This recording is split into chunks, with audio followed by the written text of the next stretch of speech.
그다음 이제 오늘 원전 주식들이 현재 프리마켓의 상승세를 더 가파르게 계속해서 키워나가고 있는데 약간 핵심은 이 소식 때문인 것 같습니다. 알파벳에서 원자력 발전소 이용을 고려하고 있다. 이런 소식이 오늘 니케이 아시아 인터뷰를 통해 나오고 있는데 지난주, 거의 지지난주에는 마이크로소프트와 컨스텔레이션 에너지 그 파트너십 전력 계약 소식 때문에 한번 원전 또 상승을 했고 오늘은 알파벳인데 알파벳의 순다르 피차이 CEO가 이제 AI 이니셔티브의 에너지 수요 증가 충족을 위해 현재 소형 모듈 원자로를 포함한 원자력 에너지 옵션을 모색하고 있다. 이런 인터뷰를 하고 있습니다.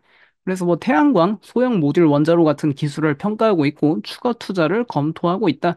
그리고 결국 알파벳은 이제 2030년까지 넷 제로 이거를 달성하려고 목표하고 있는데 AI 투자를 통해 계속해서 이제 에너지 수요도 증가하고 뭐 탄소 발생도 더 증가할 가능성이 높으니까 이제 완전히 이런 청정 에너지를 계속 찾고 있다 이런 걸 강조하고 있습니다.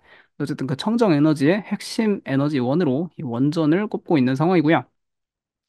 그리고 최근에 이제 원자력 관련한 이슈들이 어떻게 보면 호재죠. 호재들이 정말 많이 나오고 있는데 이 원자력 르네상스 시대가 이번엔 진짜로 다가오고 있는 게 아닌가 그런 이야기가 정말 많이 나옵니다. 그동안에 이제 원자력 발전이 뭐 인류 역사와 함께 정말 오래되긴 했지만 생각보다 뭐 좀 비극적인 사고도 꽤 있다 보니 이게 많은 제동을 걸렸는데 이제 AI 시대를 맞아서 이 AI 혁명의 에너지 문제를 원전이 해결할 수 있다. 이런 기대감이 현재 엄청나게 커지고 있는 상황이고요. 이를 방증하듯이 이제 마이크로소프트와 컨스텔레이션 에너지의 그 향후 10년간 전력 계약 2028년부터 그걸로 이제 3마일 원전 여기도 원전 사고가 있었던 곳인데 3마일 원전을 재가동하겠다. 그리고 3일 전에는 여기 홀텍 팔리사데스라는 이 또 원전이 있습니다. 여기 홀텍 인터내셔널이라는 곳에서 운영하는 원전인데 여기는 완전히 이제 멈춘 원전이고요. 근데 이쪽도 원전 부활을 위해 15억 달러 미국 연방 정부로부터 대출을 받기로 확정됐다. 미시간 주정부로부터 이 원전 대출 받는답니다. 그리고 또 이 외에도 뭐 세계 최대 은행들이랑 금융기관 14곳 이전에도 한번 체크해 드렸는데 2050년까지 원자력 용량 3배 확대 계획하는 거에 이제 이 세계 최대 은행들이 자금 지원을 할 거다라고 공식 발표를 했고 그리고 최근에 나온 이제 미국의 에너지부 메모에 따르면은 원전 근처에 데이터 센터를 배치하는 것이 이제 이 데이터 센터와 전력 관련해서 이상적 솔루션이다. 라면서 이 미국 정부에서도 원전 이제 데이터 센터 원전 옆에다 지어라 그런 거를 계속 강조하고 있다 합니다. 그리고 원전 확대 관련해서도 뭔가 이게 항상 좀 문제가 되는 건 정치적 약간 양쪽으로 나뉘어서 어디서 브레이크를 걸고 그런 게 항상 문제가 됐는데 현재 미국에서 원전 관련해서는 초당파적 지지를 받고 있으니까 뭐 이제 대통령 선거 누가 되는 거랑 상관없이 결국에는 이쪽을 계속 키워나간다 보시면 될 것 같고요. 그래서 원전이 결국에 2010년대 초에도 그때 오바마 정부 시절에도 이 원전을 한번 키우려 했는데 그 당시엔 이제 미국이 셰일 혁명을 이뤄내고 또 후쿠시마 사고까지 겹치면서 그냥 이 원전 좀 이 인식도 안 좋아졌는데 마침 셰일 혁명도 해서 천연가스도 막 넘쳐나고 그냥 저렴하게 발전시키자 했지만 이제 다들 넷 제로를 추구하고 있고 AI 시대에는 이 천연가스만으로도 절대 충족할 수가 없으니까 원전이 필요하다 이런 거를 계속해서 이야기 나오고 있는 상황입니다.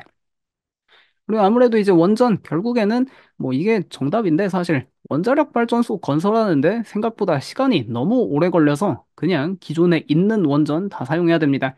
기존에 있던가 기존에 이제 수명 연한 다 한 거를 그냥 부활시켜서 그쪽으로 이제 나아가고 있는 상황인데 현재까지는 그러다 보니까 결국에 뭔가 원자력 새로운 플레이어 뭐 최근에 뭐 이런 소형 모듈 원자로 이런 쪽도 뭐 계속해서 이야기는 나오고 있지만 뭔가 그런 새로운 플레이어보다는 아직까지는 이게 뭔가 신규 진입자보다는 그냥 기존에 원전 운영했던, 운영하고 있는 기업들, 그런 쪽 위주로 뭐 유리하지 않을까? 그렇게 체크해 보시면 좋을 것 같고, 우리 원자력 관련해서 그 한 이틀 전인가?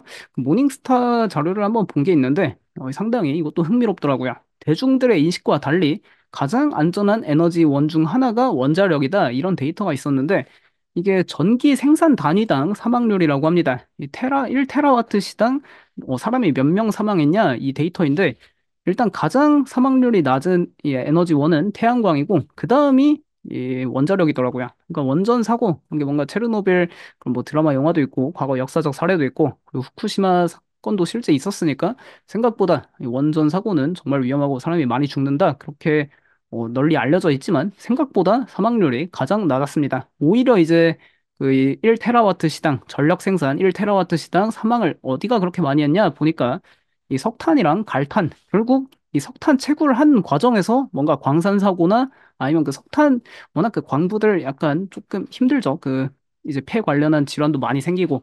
그래서 오히려 석탄 떼는 과정에서 사망자가 훨씬 많다. 뭐 이런 데이터도 나오고 있으니까 생각보다 어쨌든 세계적으로 이렇게 원전을 다시 드라이브하는 모습 나타나고 있고요. 그리고 최근에 어쨌든 뭐 엔화 관련한 이야기도 많이 하면서 나오는 게 결국 이 일본의 이시바 총리인데 새롭게 취임한 이시바 총리도 기존에 여기 선거 그 하기 전에 그러니까 선거 운동 과정이라 해야 될까요? 그 과정까지는 분명히 그 총리 후보로 나왔던 그 여자분이랑 그 약간 그 좀 그 4차원적인 말하는 그 젊은 오이즈미랑 이제 할 때 그 당시에는 분명히 여기 그 나머지 두 명만 원전을 찬성하고 이시바 총리는 원전을 반대하는 입장이었는데 근데 이시바 총리 취임하고 나서 이제 탈원전이 아니라 원전 반대 기조를 완화하겠다. 그러니까 원전을 키워나가겠다. 이런 쪽으로 취임한 지 며칠 되지도 않아서 이렇게 스탠스를 변화하고 있습니다. 그리고 이번에 일본의 뭐 신임 경제 산업성 장관 이렇게 새로 취임한 사람도 원자력 발전소 재가동 지속할 것이다 이런 발언하고 있고요. 뭐 현재 일본 같은 경우에는 2011년에 후쿠시마 사고 이후로 사실상 원전 올 스톱 들어갔었는데 현재는 조금 그래도 재가동 시작해서 뭐 현재 11기 가동 중인데 여기도 원전이 정말 많은 국가입니다. 이 멈춰 있는 게 이것도 다시 다 재가동 들어가야 하고 그리고 재가동 과정에서 앞으로 더 많은 원전 관련한 그런 생태계들 좀 살아날 가능성이 있으니까 계속해서 긍정적으로 보면 좋을 것 같고 결론은 에너지 확보는 경제 성장의 가장 중요한 부분이다. 이런 이야기 나오고 있습니다. 뭐 현재 여기선 뭐 일본 자료인데 일본뿐만 아니라 미국 뭐 다 이제 반도체 공장 건설 러시고 데이터 센터 건설 뭐 붐이 불고 있으니까 원전 수요 뭐 계속해서 증가할 수 있다. 이런 데이터 계속 나오고 있다는 거 참고해 보면 좋을 것 같습니다. 그래서 결국 미국의 대표적인 원자력 플레이어 올해 현재 S&P 500에서 수익률 상승 한 2등 아니면 3등 뭐 계속하고 있는데 컨스텔레이션 에너지 오늘 프리마켓에서 상승세를 계속 키워나가며 현재 한 5% 상승하고 있는 것 같고요. 그다음 올해 S&P 500에서 YTD 기준 수익률 1등 기록하고 있는 비스트라 에너지, 비스트라 에너지도 결국 AI 원전 시대에 아주 환골탈태한 기업으로 계속해서 거듭나고 있는 상황입니다.